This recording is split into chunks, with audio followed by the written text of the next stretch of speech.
सम्मानित और वरिष्ठ बड़े भाई आदरणीय पूनम भाटी जी, डॉक्टर साहब पाल सिंह जी, सम्मानित बुजुर्गों, नौजवान साथियों, प्रदीप भाई लक्ष्मण साहे, अर्जुन सिंह जी,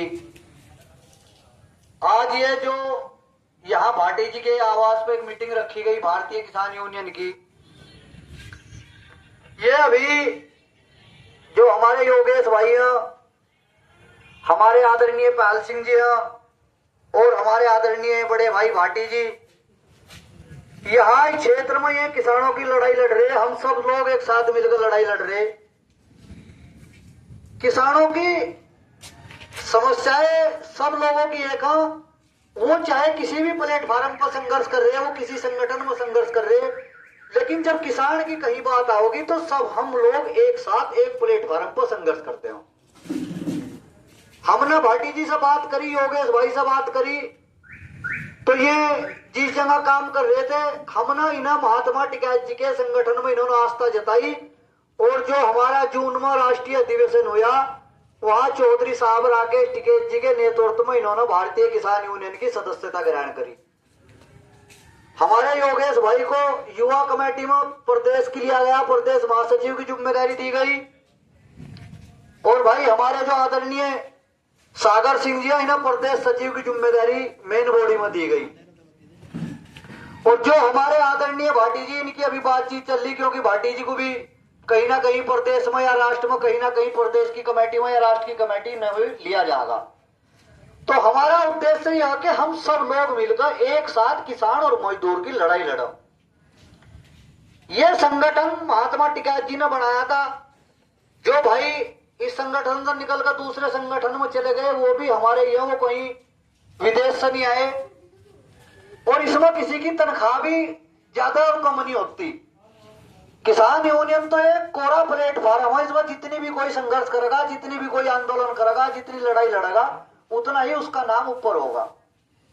तो भाटी जी यहाँ इस क्षेत्र में हमारे बहुत मजबूत स्तंभ, इधर इकबालपुर क्षेत्र में, और हम संगठन में भाटी जी जुड़े तो हमारे संगठन को इनके जुड़ने से और ज्यादा मजबूती मिलेगी और हम सब लोग एक साथ मिलकर लड़ाई लड़ेंगे जो किसानों की हमारी समस्याएं हैं। देखो, आज अगर हम सब लोग इस मजबूत सरकार के साथ अगर संगठित होकर लड़ाई लड़ेंगे तो हमारी जान बचेगी, नहीं तो अकेले अकेले का ये इतनी मजबूत सरकार है, ये सबका इलाज कर देगी। अभी आपने देखा मंगलौर के अंदर उपचुनाव हुआ, जितनी गुंडागर्दी मंगलौर के अंदर सरकार कर सकती थी उतनी सरकार करी, सरकार न करी। हर हथकंडे वहां सरकार न अपनाए, लेकिन ये वह गुरुजी के आशीर्वाद से हमारे टिकैत साहब ने और भारतीय किसान यूनियन ने जिन्हें समर्थन कराया था, वो चाहे 200 वोट से जीतो चाहे 250 वोट से जीतो, उन्हें विजय श्री मिली। गुंडागर्दी का जवाब इस जनता ने दिया। हमारा संगठन ये किसी एक बिरादरी का संगठन नहीं, हमारा 36 बिरादरी का यह संगठन है। हम सब लोग एक साथ मिलकर एक प्लेटफॉर्म पर काम करते हैं, एक थाली में हम खाना खाओ। 13 महीने जो हमारा दिल्ली के अंदर आंदोलन चला, जिसमें हमारे लगभग 750 किसान शहीद हुए और आखिर में यहाँ की सरकार जो केंद्र सरकार थी, डबल इंजन की सरकार थी, उन्हें किसानों और मजदूरों और देश की जनता के सामने झुकना पड़ा था और जो काले कानून आप लोगों को थोपे गए थे वो सरकार को वापस लेने पड़े थे। ये जीत किसान और मजदूर की हुई थी।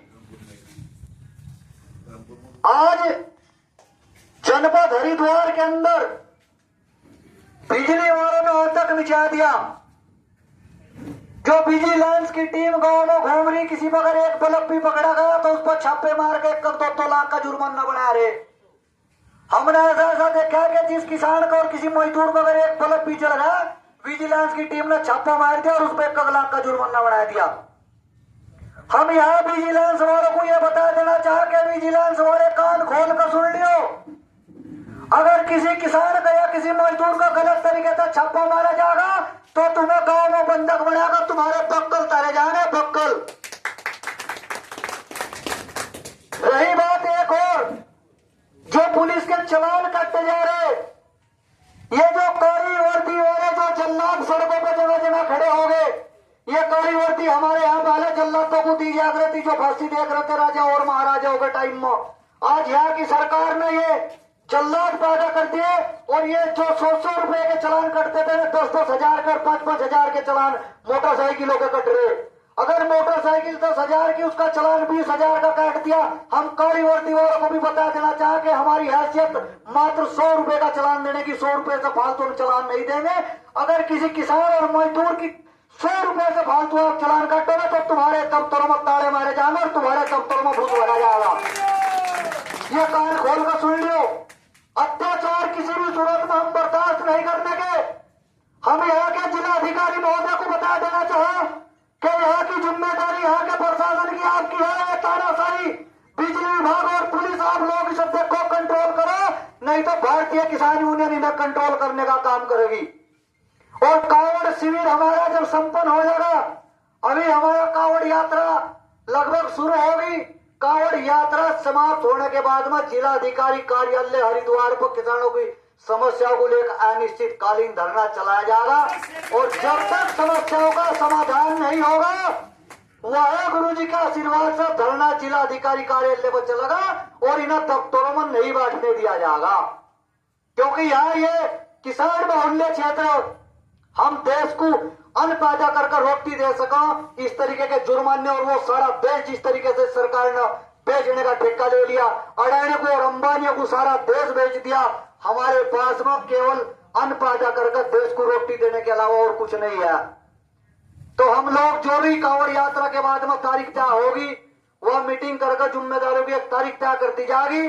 और भाई देखो, निकलना पड़ेगा घर से। अगर अपने हक की लड़ाई लड़नी, अपने बच्चों की और आने वाली नस्लों को और फसल को अगर बचाना, तो इस मजबूत सरकार के खिलाफ संगठित होकर लड़ाई लड़नी पड़ेगी।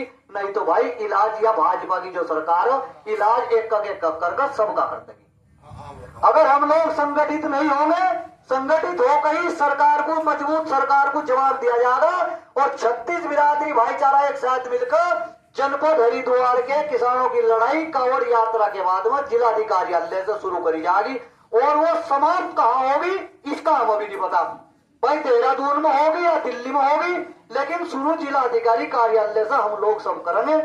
बहुत बढ़िया मीटिंग का आयोजन भाटी जी ने करा। सब लोग अपना, अब जो हम टिकैत यूनियन में आगे, हम महात्मा टिकैत जी के चले, महात्मा टिकैत जी के झंडे नीचे ही हम किसानों की और मजदूरों की सब एक साथ मिलकर लड़ाई लड़ेंगे। अभी थोड़ा ढीला कार्य इसलिए चल रहा था कि 3 महीने से स्वास्थ्य खराब चल रहा है। अभी ऑपरेशन हुआ था, अभी सही तरीके से ना बैठा जा ना चला जा। भाटी जी हर तो कई बार पता लेने भी गए, तो इसीलिए अभी बेड रेस्ट चल रहा है। इसलिए यहाँ खाट पे, कभी आप लोग सोचो भाई ये खाट पे बैठे, क्योंकि कुर्सी पे बैठा नहीं जाता। तो अब थोड़ा थोड़ा चलना शुरू कर दिया। तो सरकार को और यहाँ के प्रशासन को हमने आज ये आगाज कर दिया कि अब किसानों की लड़ाई, आर पार की लड़ाई लड़ी जाएगी।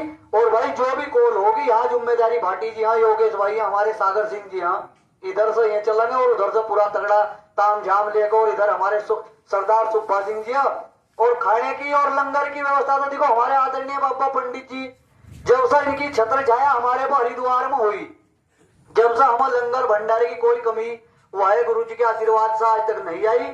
और हमारी जो हरिद्वार की टीम है, हरिद्वार की टीम के हमारे बाबा परवारी जी हैं, इन्हीं के आदेश से हम यहाँ कार्य हरिद्वार में करते हैं। और एक मीटिंग हम कांवड़ यात्रा के बाद में हरिद्वार गुरुद्वारे में करेंगे सभी जिम्मेदार पदाधिकारियों की, क्योंकि हरिद्वार हमारा सेंटर में, वहां सभी पदाधिकारी आ जाएंगे। जो हरिद्वार की कमेटी वह भी आ जाएगी। इधर दिनारपुर और ज्वालापुर सब नजदीक है। तो हरिद्वार गुरुद्वारे में कांवड़ यात्रा के बाद में एक मीटिंग करी जाएगी और उस मीटिंग में ही यहाँ की सरकार और प्रशासन के खिलाफ आंदोलन की तारीख तय कर दी जाएगी। और अपने ट्रैक्टरों में अपना खाना पीना थोड़ा बहुत झोपड़ी बांध कर भी लेकर चलेंगे। और ये आंदोलन दिल्ली की तरफ पर ही डीएम कार्यालय पर चलाया जाएगा। इसमें बिल्कुल जब तक समस्या का समाधान नहीं होगा, बिजली वालों का समाधान नहीं होगा, ये जो बिजली विजिलेंस के द्वारा चलान काटे जा रहे ये वापिस नहीं होंगे। और हमारा जो इकबालपुर का गन्ने का भुगतान 18-19 का पड़ा है, क्या आज तक किसी अधिकारी की तनख्वाह अपनी 5-7 साल रोक दी होगी प्रशासन के ना? भाई हमारा 18-19 का जो भुगतान पड़ा, ये भुगतान भी प्राथमिकता से उठाया जाएगा इकबालपुर शुगर मिल का। अगर जरूरत पड़ी तो इकबालपुर शुगर मिल पर भी गन्ना भुगतान को लेकर धरना दिया जाएगा। तो ये सभी समस्याएं हैं, इनमें तारीख तय कर जल्दी ही बड़े आंदोलन की एक रूपरेखा तैयार करी जाएगी। सभी लोग अपना तैयार रहो। और हमारे जो भी लोग अब जाए इन्होंने भारतीय किसान यूनियन टिकायत में भाटी जी के